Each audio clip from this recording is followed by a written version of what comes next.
দুর্ভাগ্য এখানে একটা লোক বাজার থেকে খুব জোরে দৌড় মারছে। লোকেরা জিজ্ঞেস করলো দৌড়াও কেন? কয় ভাই মানির মান আল্লাহই রাখে। কয় কেমন?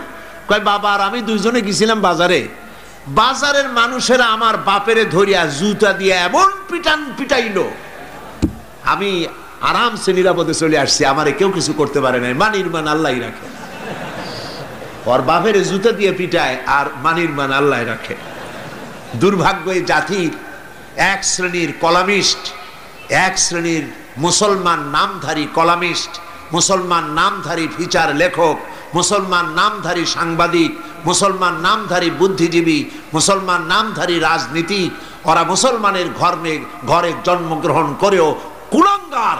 এই লোকগুলি মুসলমানের ঘরে জন্মগ্রহণ করেও মুসলমানদেরকে মৌলবাদ আর সন্ত্রাস বলে গালি দেয়।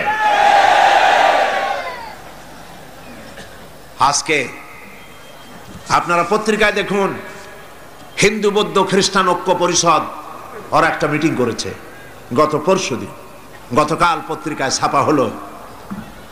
সেইখানে আওয়ামী লীগের তৎকালীন যুগের ডাক সেটে নামধারী কয়েকজন মুসলমানও সেখানে ছিলেন।